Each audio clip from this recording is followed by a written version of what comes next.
ချစ်ခင်လေးစားအပ်ပါသောမိဘပြည်သူများအားလုံးမင်္ဂလာပါရှင်ယခုတင်ဆက်ပေးမယ့်အစီအစဉ်ကတော့စင်ကာပူနိုင်ငံတွင်ပထမဦးဆုံးဖြေဆိုသောပြည်ပအဘိဓမ္မာစာမေးပွဲအကြောင်းဖြစ်ပါတယ်နိုင်ငံတော်တန်ခမဟာနာယကအဖွဲ့ဥက္ကဋ္ဌဗမောဆရာတော်ဖျားကြီးအရှင်ကုမာရပိဝင်သား၏မြစ်တာဖြင့်နိုင်ငံတော်အစိုးရမှနှစ်စဉ်မပြတ်ကျင်းပပြုလုပ်ခဲ့သောအဘိဓမ္မာစာမေးပွဲများကိုပြည်ပစာမွေးစင်တာများအဖြစ်ယခု2012ခုနှစ်ဒီဇင်ဘာလတွင်စင်ကာပူနိုင်ငံရှိမင်္ဂလာဝိဟာရဘုန်းတော်ကြီးကျောင်းမှာကျင်းပပြုလုပ်ခဲ့ပါတယ်ယခုကဲ့သို့ပထမဦးဆုံးသောအဘိဓမ္မာပြည်ပစာစစ်စင်တာများသည်နိုင်ငံတော်တန်ခမဟာနာယကအဖွဲ့ဝင်ဆရာတော်ကြီးများစင်ကာပူနိုင်ငံရှိမြန်မာတန်မတ်ကြီးနှင့်တန်ယုံမိသားစုများမှာစနစ်တကျလာရောက်ကြည့်ရှုစစ်ဆေးပြီးပူးပေါင်းပါဝင်ဆောင်ရွက်ခဲ့ခြင်းကြောင့်ယခုကဲ့သို့ပြည်ပစာစစ်ဌာနများအဖြစ်စတင်ကျင်းပနိုင်ခဲ့ခြင်းဖြစ်ပါတယ်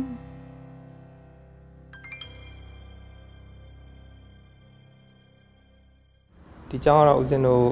ဒါစင်ကာပူနိုင်ငံယူနို့စ်မှာရှိတာပေါ့မင်္ဂလာဝိဟာရ Buddhist Temple လို့ဦးဇင်းတို့ခေါ်တာပေါ့နော်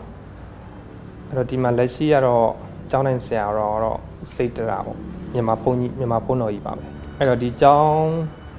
တီထောင်တဲ့ဆရာတော်ကြီးကတော့သီရိလင်္ကာပဲ1960ဝန်းကျင်ပေါ့နော်အဲ့ဝန်းကျင်စပြီ1960ဝန်းကျင်စပြီဒီကျောင်းကိုတီထောင်ခဲ့တာပေါ့နော်ပြီးတော့မှကတော့ဒါစင်ကာပူနိုင်ငံမှာဒီနေ့ကဒါပထမဆုံးအကြိမ်ပေါ့နော်အဲ့တော့ဒီမှာဗိဓမာစင်ကာပူမှာနေတဲ့မြန်မာတွေကတော်တော်ပညာတတ်တွေများတယ်ပေါ့နော်ပညာတတ်တွေဆိုတော့သူတို့လှုပ်အားတဲ့အချိန်မှာဒါဗိဓမာဆောင်ဗိဓမာအကြောင်းကြီးတင်ကြတာပေါ့ငါကတော့ဆောင်းပွဲမရှိဘူးဒီတိုင်းမှာသူတို့ဒါတရားတက်တက်နဲ့တင်ကြတယ်ပေါ့နော်အဲ့တော့တင်တဲ့လူတွေများလာတော့ကြတော့စင်ကာပူနိုင်ငံမှာဗိဓမာစာမေးပွဲစာစစ်ဌာနရဖို့ပေါ့နော်ကျိုးပန်းတဲ့အခါမှာဒီစာသင်ခန်းအနေထားတို့ပေါ့နော်ပြီးတော့နေရာထိုင်ခင်းအနေထားတို့ရဒီဦးဇင်းတို့ဒီကျောင်းကအဆင်ပြေတဲ့အတွက်ပေါ့နော်ဒီမင်္ဂလာဝိဟာရကျောင်းကိုဒါစင်ကာပူနိုင်ငံရဲ့ဗိဓမာစာစစ်ဌာနအနေနဲ့ခွင့်ပြုခဲ့တာပေါ့အဲ့တော့ဒီကျောင်းကိုလည်းပဲဒီတန်ခါမာနာယကဆရာတော်ကြီးတွေကိုယ်တိုင်လာကြည့်ပါတယ်နောက်တန်မတ်ကြီးလည်းလာကြည့်တယ်ပေါ့အကုန်လုံးကြည့်ယူစစ်ဆေးပြီးတော့ဒီနှစ်မှာပဲဒီနှစ်ကုန်ပိုင်းလောက်မှာပဲဒါဗိဓမာစာစစ်ဌာနစင်ကာပူပေါ့နော်ခွင့်ပြုလိုက်တာစင်ကာပူမှာနေတဲ့မြန်မာအများစုကလည်းပဲပညာတတ်တိုင်းဝန်ပေါ့နော်အထူးသဖြင့်တော့ဒီengineer တွေရှိမယ် accountants တွေရှိမယ်ပေါ့နော်ဒီလိုပညာတတ်မြန်မာတွေကဒီအဘိဓမ္မာဖျားဟောကျမ်းစာတွေရဲ့အနှစ်ချုပ်ပြတဲ့ဗိဓမ္မာကိုလေ့လာခြင်းနဲ့ဆိုတော့ဒီမှာဆရာတော်တွေလည်းသင်ပေးကြတယ်ပေါ့အဲ့တော့သူတို့သင်ပြီးသားဗိဓမ္မာတရားတော်တွေကိုဒါဆောင်းပွဲအနေနဲ့ဆောင်းပွဲအနေနဲ့ဖြည့်ဆို့ပြီးတော့သူတို့ရအမှတ်ကြောက်တင်တဲ့သဘောပေါ့ဟိုမြန်မာပြည်မှာကလေးကအတော်တွေအမတွေကဟိုဆရာမကြီးတို့ကလာတင်ရှိမှာသူတို့ကဗိဓမ္မာသင်တန်းတွေတက်ကြပါတယ်တက်ပြီးတော့လိုပဲ30လောက်ဟိုတစ်နှစ်ထဲနဲ့ပေါ့နော်ဖြည့်အောင်မြောင်ဖြည့်စုခဲ့ကြပါတယ်သူတို့အရင်အားကြတယ်အဲ့ဒီချိန်မှာကိုကလည်းဟိုအလုပ်တွေလုပ်နေတာဆိုတော့တွက်ဖို့အခွင့်အရေးမရခဲ့ပါဘူးအရင်ကိုတက်ချင်တာဒီရောက်တော့လေဒီအဘေးမှာဟိုတင်တန်းကိုတက်ချင်တယ်ပေါ့နော်အဲ့ဒီချိန်မှာတော့အမဟို BMC ကျောင်းပေါ့နော် Vipassana Meditation Center ဆိုတဲ့11နာကျောင်းအမတော်ပြီးတော့ဆရာတော်ဘုရားကိုဆုံးသွားခဲ့တယ်ဆုံးသွားခဲ့တဲ့အချိန်မှာဒီအဲ့ဒီကျောင်းမှာပေါ့နော်အဘေးမှာတင်တန်းတွေတင်နေတယ်ဆိုတာနဲ့အမအဲ့ဒီဝန်တာရနဲ့တွားပြီးတော့မှတက်ဖြစ်ခဲ့ပါတယ်။ဘေးမှာကျွန်တော်တို့တင်းကြို9ပိုင်းရှိတဲ့ထဲကကျွန်တော်တို့3ပိုင်းစီကိုသူကပထမအဆင့်ဒုတိယအဆင့်တတိယအဆင့်ခွဲထားပါတယ်။ကျွန်တော်ကတော့ပထမအဆင့်ဒီစိတ်ပိုင်းစေတသိက်ပိုင်းနဲ့ပကိန်းပိုင်းကိုဖြည့်သွားပါတယ်။မြန်မာပြည်ပြန်တော့တငယ်ချင်းတွေကဒီဗိဓမာတွေပေါ့နော်သူတို့တင်နေကြတယ်ဆိုတော့ဟိုကိုကလည်းဘာလဲဆိုတာကိုသိချာမသိဘူး။ကိုလည်းတင်ချင်တယ်ပေါ့တင်ချင်တယ်ဆိုတော့နောက်ဒီစင်ကာပူပြန်ရောက်လာတော့ဒီအဘိဓမာအသင်းကြီးစပြီးတော့တီထောင်တဲ့အချိန်နဲ့တိုက်ဆိုင်ကျုံတယ်အဲ့ဒီအသင်းထဲမှာပါဝင်ဆောင်ရွက်ရင်းနဲ့နောက်အဲ့ဒီအဘိဓမ္မာအသင်းကဆရာဦးဟန်ထူနိုင်က2011ခုနှစ်ကတည်းက တင်နန်းတွေဖွင့်ပြီးတော့တင် जा ပေးတယ်စာမှုပွဲကိုဒီမှာစင်တာဖြစ်လာမယ်လို့လည်းဖြစ်အောင်တော့စူးစမ်းကြမယ်ပေါ့ဖြစ်ဖို့တိတ်ပြီးတော့အမျှော်မှန်းပေမဲ့ဒါပေမဲ့တင်ချင်တယ်ဒီတရားတွေကိုသိချင်တော့စိတ်လည်းအေးချမ်းတော့အဲ့ဒါတင်အောင်ဆိုပြီးတော့တင်ပါတယ်အခုစာမှုပွဲရှိတော့လည်းဝမ်းသာစွာနဲ့လာဖြေတာပါစာမှုပွဲဖြေဖို့အတွက်ကတော့ကျွန်တော်တို့ဘေးဓမ္မာတင်နန်းကျွန်တော်တက်ရောက်ပါတယ်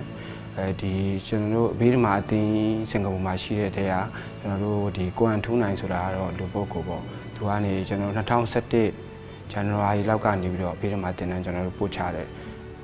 အစီအစဉ်မှာကျွန်တော်ကစပြီးတော့ဒီတစ်ခါတည်းအားတယ်တစ်ခါတည်းအလုပ်ရဲ့အခြေအနေကအားတဲ့ခါမှာကျွန်တော်လေ့လာပြီးတော့တင်နန်းတက်ရောက်ပါတယ်ပထမအဆင့်မှာတော့ပထမဦးဆုံးစပိုင်းမှာ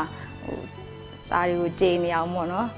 တရုတ်တွေကြေနေအောင်သင်ပေးပါတယ်နောက်ဒုတိယအဆင့်ကျတော့ပို့ပြီးတော့ခက်ခဲလာတယ်တတိယအဆင့်ကျတော့တော်တော်ခက်ခဲနေပါတယ်ပြီးတော့မှ9ပိုင်းရှိတဲ့အခါမှာ3ပိုင်းပြီးခွဲပြီးတော့ပထမ3ပိုင်းကိုပထမအဆင့်ပေါ့ဒုတိယ3ပိုင်းကိုဒုတိယအဆင့်တတိယ3ပိုင်းကိုတတိယအဆင့်အနေနဲ့ဒါတတ်မှတ်ပြီးတော့နိုင်ငံတော်ဆိုရနေကြီးမှုကျင်းပပေးတာပေါ့ပြီးဒီမှာ3ဆင့်လုံးမှာဟိုစချင်းပထမပိုင်းမှာတော့စိတ်စီတိတ်နှိမ့်ပံပေါ့နော်အဲ့ဒီဟာတွေကြတော့ဒီကယ်တမ်းဒီအပြီးဒီမှာစပြီးတော့လေ့လာမယ်ဆိုလို့ရှိရင်မဖြစ်မနေသိရမယ့်အခြေခံပိုင်းတွေပေါ့အဲ့ဒီစိတ်တွေစေတသိက်တွေဟိုဂျင်းနဲ့ကိန်းပိုင်းတွေပါဂျင်းနဲ့သွားတဲ့အခါကျတော့ဒီဒုတိယပိုင်းဖြစ်တဲ့ဝီထီမုတ်ပိုင်းရဲ့ပြီးတော့ရုပ်ပိုင်းရဲ့အဲ့ဒီဟာတွေကိုဆက်ပြီးတော့လေ့လာတဲ့အခါကျတော့ပိုပြီးလွယ်ကူပါတယ်ရှင်အဲ့ပထမနှစ်ပိုင်းကိုကဂျင်းနဲ့နားလည်ပြီဆိုလို့ရှိရင်နောက်ဆုံးတတိယပိုင်းဖြစ်တဲ့သမုတ်စီပိုင်းရဲ့ပစ္စည်းပိုင်းရဲ့ကမ္မထိုင်းပိုင်းရဲ့ကိုကျတော့ဟိုတင်ယူရတာပုံမှန်လွယ်ကူပါတယ်ရှင်ပုံမှန်ကတော့ဦးဇင်းတို့ပြီးဒီမှာစင်ကူမှာပြီးဒီမှာဆောင်းပွဲ3ဆင့်ကျင်းပါတယ်ပေါ့နော်မနေ့ကပထမဆင့်ပြီးသွားပါတယ်ပထမဆင့်မှာ36ယောက်ဆင်းပြီးသွင်းပြီးတော့31ယောက်လာရောက်ဖြည့်ဆို့တယ်ပေါ့ဒီနေ့ဒုတိယဆင့်မှာကျောင်းသား2ယောက်ဖြည့်ဆို့နေတယ်ပေါ့နော်။နှစ်ပြန်တတိယဆင့်မှာလည်း2ယောက်ပဲ။စင်ကာပူမှာဗီဒမန်စာစစ်ဌာနလုပ်မယ်ဆိုတော့ဒါပထမဆုံးဆက်သွယ်တော့မြန်မာတန်ရုံပေါ့နော်။ဒီစင်ကာပူမှာဗီဒမန်တင်ဆိုတာရှိပါတယ်။ဗီဒမန်နဲ့ပတ်သက်တဲ့စာမေးပွဲတွေလုပ်တယ်။ဗီဒမန်နဲ့တက်တဲ့ information တွေပဋ္ဌာန်းပွဲတွေလုပ်တယ်။နောက်တဲပုံစီဒီပွဲတို့ပေါ့လေ။အဲ့တော့ဗီဒမန်တင်ကလူတွေနဲ့ဦးဇင်းတို့ကျောင်းကဆရာတော်ပေါ့နော်။စေတရတမကြီးကိုဆက်သွယ်ပါတယ်။နောက်ရန်ကုန်တိုင်းဥက္ကဋ္ဌဆရာတော်ဝိဒီပလာပေါ့နော်။ဆရာတော်ဒီစင်ကာပူရောက်နေတော့မှဆရာတော်နဲ့ဆက်သွယ်ပြီးတော့တဲ့စင်ကာပူမှာဗိဓမာစာစစ်ဌာနဖြစ်ဖို့ကြိုးပမ်းခဲ့တယ်ပေါ့။အဲ့တော့အဲ့ဒီကြိုးပမ်းစဉ်ကလေးကမြန်မာတန်ယုံကတက်ကြွနေပေါ့နော်။လုပ်ပေးပါတယ်။တမကြီးကိုယ်တိုင်ဦးစင်းနဲ့လည်းပဲတမကြီးနဲ့တွေ့ရပါတယ်။တမကြီးကလည်းပဲစိတ်ပါလက်ပါနဲ့အတတိယောဒီစာစစ်ဌာနဖြစ်အောင်ကြိုးပမ်းပေးတယ်ပေါ့နော်စင်ကာပူမှာဗီဒမာဆောင်ပွဲလုပ်မယ်ဆိုတော့ဒီတာနာရေးဝန်ကြီးဌာနနဲ့ဆက်သွယ်ရပါတယ်အဲ့ဒါတန်ရောပဲတောင်းယူပြီးတော့ဆက်သွယ်ပေးတာပေါ့အဲ့တော့နောက်ဆုံးစာစစ်ဌာနခွင့်ပြုတဲ့အခါမှာဒီမေကွန်းလွှာလုံခြုံရေးတို့နောက်အဖြေလွှာတွေပြန်လဲပေးပို့ရေးတို့ပေါ့နော်အားလုံးပဲအဆဆရရတန်ရွှန်းတောင်းယူပါတယ်ဦးဇင်းတို့ဒီ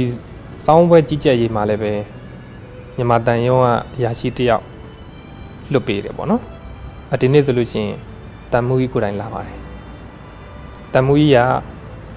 ဒါဗီဒမာဆာမွေဝဲ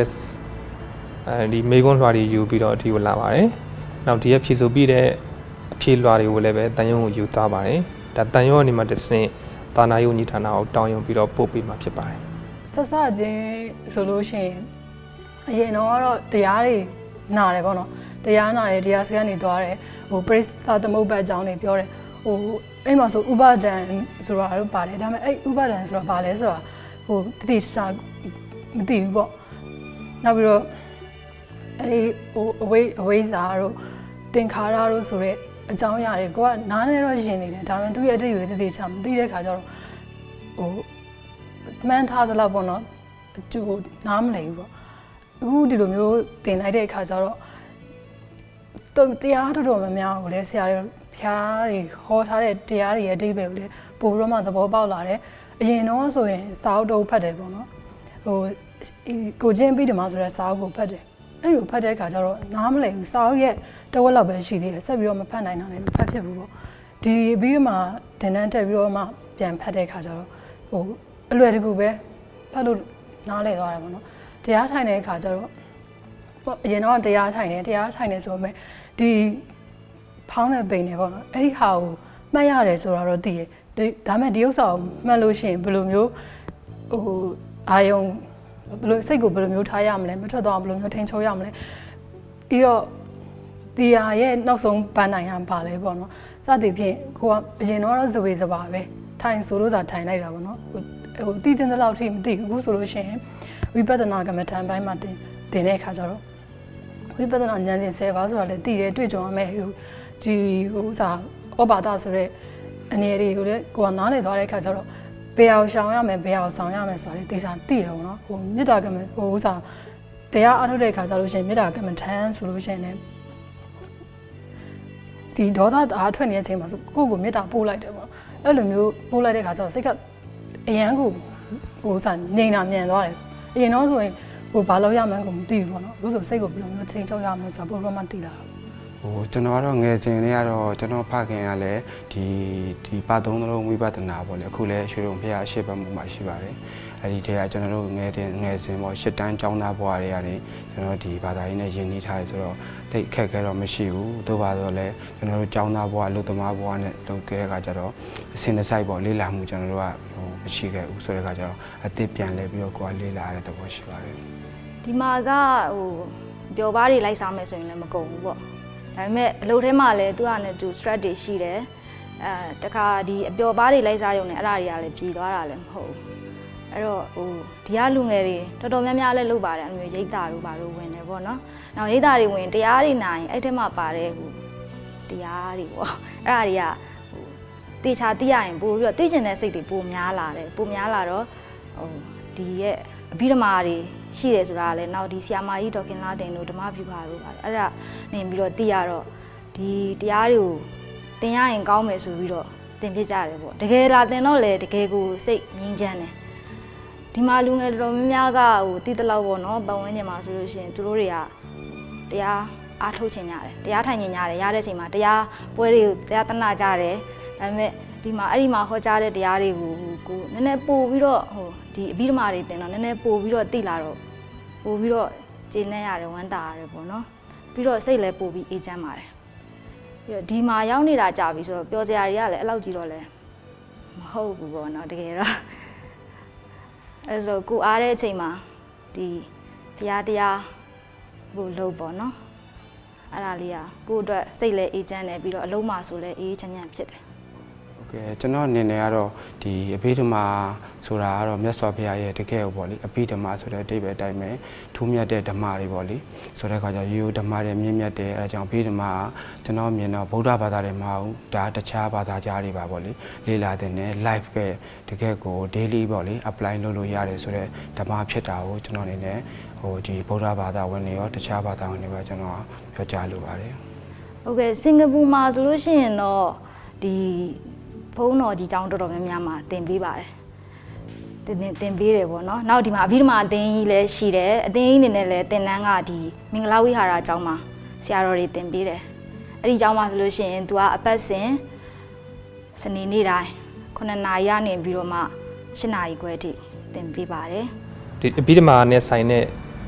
ဒီလှုပ်ရှားမှုတွေပေါ့နော်လုပ်ဖို့အတွက်ဒီမှာအဘိဓမ္မာအသင်းကြီးရှိပါတယ်ဒါဦးဇင်းတို့ဒီ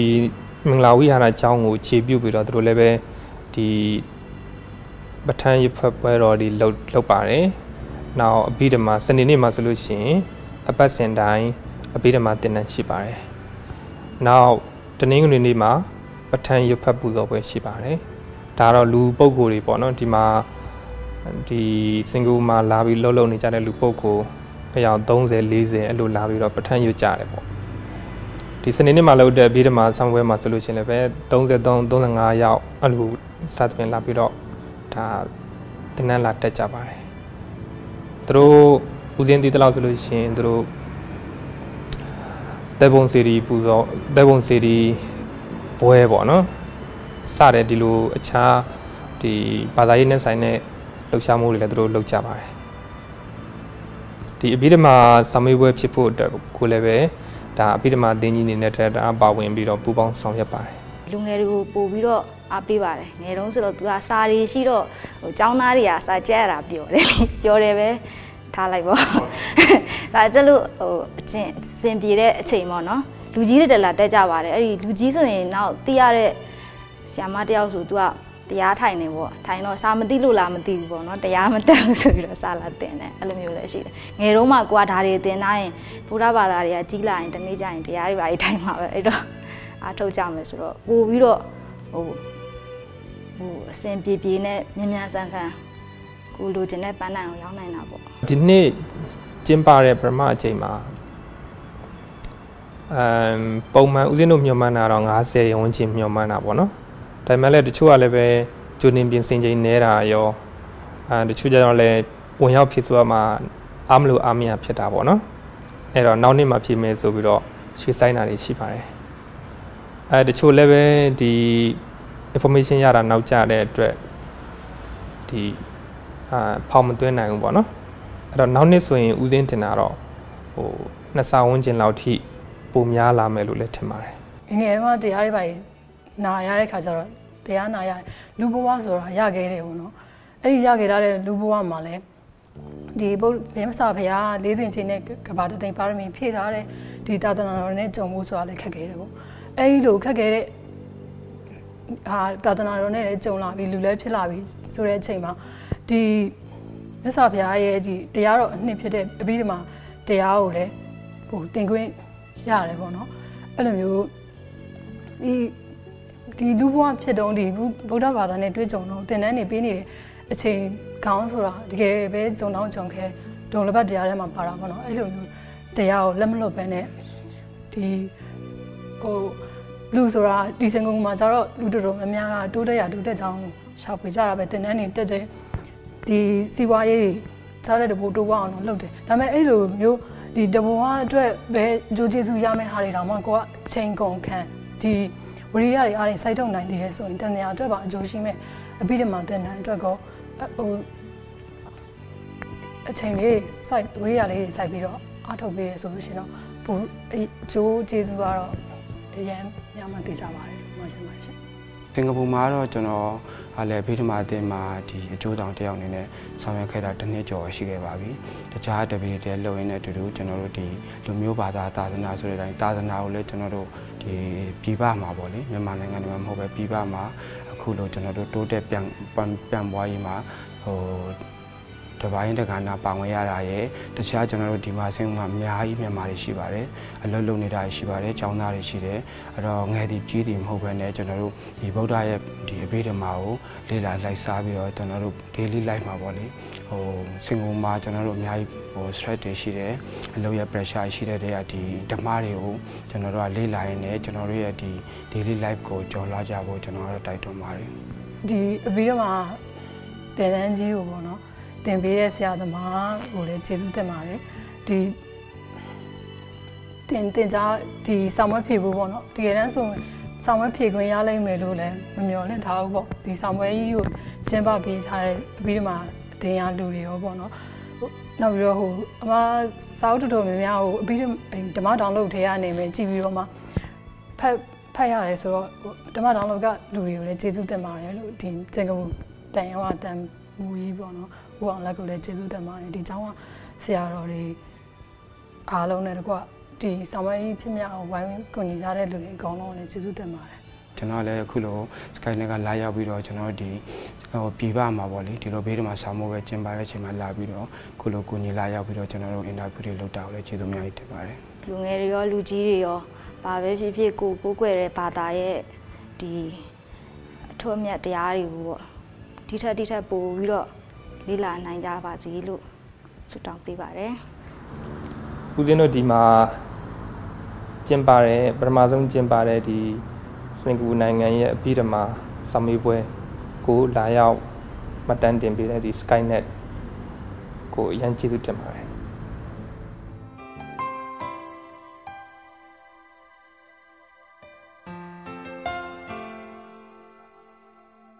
ယ ယခုတင်ဆက်ပြီးသောအစီအစဉ်လေးကိုလည်းမိဘပြည်သူများအားလုံးကျေနပ်နှစ်သက်ကြလိမ့်မယ်လို့မျှော်လင့်ပါတယ်ရှင်ဗုဒ္ဓမြတ်စွာ၏ပိဋကတ်တော်လာအဘိဓမ္မာစာပေများကိုလေ့လာစည်းပူးခြင်းသည်သာသနာတော်ကြီးအဒွန့်ရှည်တည်တံ့အောင်ပါဝင်ကုသိုလ်ယူနေကြခြင်းဖြစ်ပါတယ်ယခုကဲ့သို့အဘိဓမ္မာပြည်ပစာစစ်ဌာနများဖွင့်လှစ်ခွင့်ရရှိခြင်းဖြင့်မြန်မာနိုင်ငံသို့အဘိဓမ္မာစာမေးပွဲများပြန်လည်ဖြေဆိုရန်အခက်အခဲရှိသောပြည်ပရှိဗုဒ္ဓဘာသာမြန်မာလူမျိုးများအားလုံးအတွက်အလွန်တရာမှအကျိုးကြီးမားလာသောအခွင့်အလမ်းကောင်းတစ်ခုဖြစ်ပါတယ်ရှင်မိဘပြည်သူများအားလုံးရှင်လန်းချမ်းမြေ့ကြပါစေရှင်